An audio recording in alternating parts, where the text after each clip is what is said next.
Hey, Saturn in Aries is here, and this is like the craziest time ever, okay? I'm gonna tell you everything, so just first sit, take a deep breath. So, what to say about this? Saturn in Aries will really restructure how leadership works, our identity works, and it will definitely reward our courage. So, yeah, what does this mean on a collective terms? First, what is Saturn, then what is Aries, and then what is Saturn in Aries? So, Saturn is our teacher, is our master, is our inner guide, it's how we learn our lessons. Aries talks about leadership. Aries is initiation. Aries is the fire that starts it all. So, the flame that starts the fire, our ignition, the will to take action, to make things happen, to start. So Saturn in Aries, when these two forces join together, first it's a new beginning collectively and karmically, because Saturn teaches us the karmic lessons, and also it's kind of like the test in our courage, in our identity, and in our ego, and especially as a collective. So when Saturn is in Aries, everyone will be tested in our reactivity, in our anger, and in our ability to start new things, to put ourselves out there, to make it happen. So if you are like a little bit resistant and passive and waiting for permission, then this will be like either you take action or it's not gonna happen. If you are like waiting for the perfect moment for things to happen, this will also be the test, because in Aries, who doesn't play doesn't win. So you have to express it, to try it, and then you will see if it works or not. Saturn in Aries will also be the rise of young leaders, because Aries also represents an energy of beginnings. So also the idea of youngsters, of young age, of kind of impulsive, of immature. Of course, this is also wars, it's also chaos, because Aries is ruled by Mars, and Mars talks about action. So Mars in Aries is super angry and maybe reactive, but it has a big impulse to start. So what will be the game changer? Challenge and channel your anger and your fire into your creativity. Move, exercise, do all of these things. It's so important. Otherwise, you'll be consumed by your own fire. So what does this mean by rising sign? So people that have ascendant in Aries, rising sign in Aries, it's about our bodies, it's in the physicality. So we really have to move, we really have to exercise. And then Taurus risings, people with Taurus risings, Aries is in your subconscious, is in your collective subconscious, in the 12th house, in your dreams. So your beliefs matter, and this is where you do the programming. This is where you change something. It's not so much on the physical. For Gemini risings, this is how you are perceived in groups. So your role as a community leader is now. For Cancer risings, this is about your career. So how you take action in your career, your new projects, how you start, make it happen, make the dream happen. For Virgo and for Leo risings, this will be in your 9th house. So your 9th house talks about your lifestyle, how you live your life, the rules, how you apply, how you experience. So it's a time to try out new things. It's a time to move more, and it's a time to try new philosophies, to start things you've never started before. If your ascendant is in Virgo, then this will be your 8th house.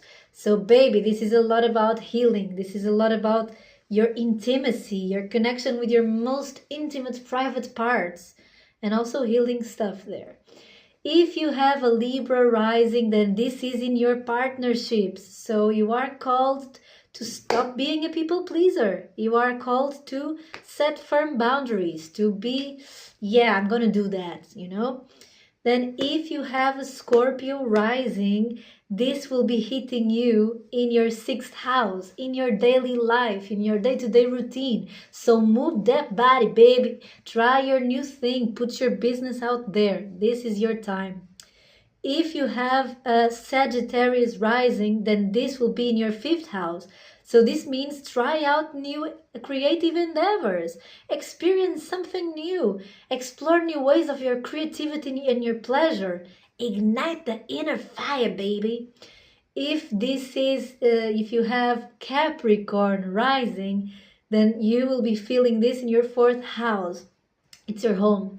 Maybe it's time for a new home. Maybe it's time to change something in your home, but especially to deal with your internal anger. If you have Aquarius rising, then this will be in your 3rd house of communication.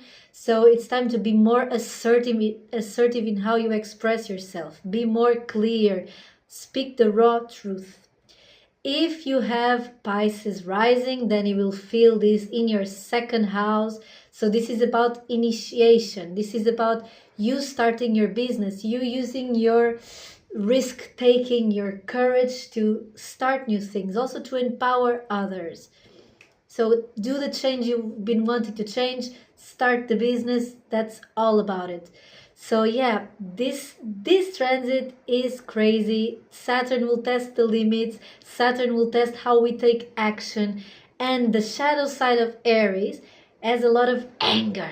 It's a lot of reactivity, also very impulsive, also very reckless, also very stubborn. So Saturn will test exactly these parts of us. And how does it test? It gives you something where you are tempted. So it puts you temptations in front of you that will either make you act faster, that will make you impulsive, that will make you reactive. And so if you don't want to go into that loop because reactivity generates more reactivity, your choice is to pause, breathe. Now, how can we use this energy in a wise way? How can we make the most of this transit? Because that's what we want to hear, right? This is a big moment for empowerment. This is a big moment for us to take action on our dreams, to make things happen, to be bold, to be assertive. But it's a lot of energy as well. So how to use it wisely? One thing, especially for Aries risings, but also for 6th house and 9th house Aries, is like also 4th house, move your body, like movement, exercise, because you have a lot of energy and it needs to be used. This also works for Mars in Aries, Venus in Aries, Moons in Aries, Sun in Aries, like Aries placements. So move your body. This is just the key. Also, use your anger, use your internal energy in a creative way. So use that fire you have to start that project. Use that fire you have to help someone, to do something proactive and creative and with a big purpose with it, you know? Don't just stay on the ideas, because that's the thing and that's the opposite, okay? It's not on the rational. Aries is fire. Fire is creativity. It's spirit. So use the inspiration to do something. Now, in all the things in astrology and in life, there are opposites and we need to meet in the middle. So Aries is not complete without Libra, okay? And Libra is also diplomacy. Libra is also bringing balance. Libra is also romanticizing, just because Aries will be like raw and the raw truth, like bold, assertive, no filter. And Libra brings a little bit of the rose-colored glasses. So not all to the left, not all to the right. Both meet in the middle. So a little bit of diplomacy in that raw truth, a little bit of the other, not just the I, and also a little bit of romanticizing and seeing the beauty in all the things. So pause, breathe, exercise, move, do a lot of yoga, do a lot of meditation, active meditation, go run, go sing, go play, because Aries is also about playing. So share this video with your Aries friend, comment your rising sign, like, subscribe, support my channel because I want to share more with you.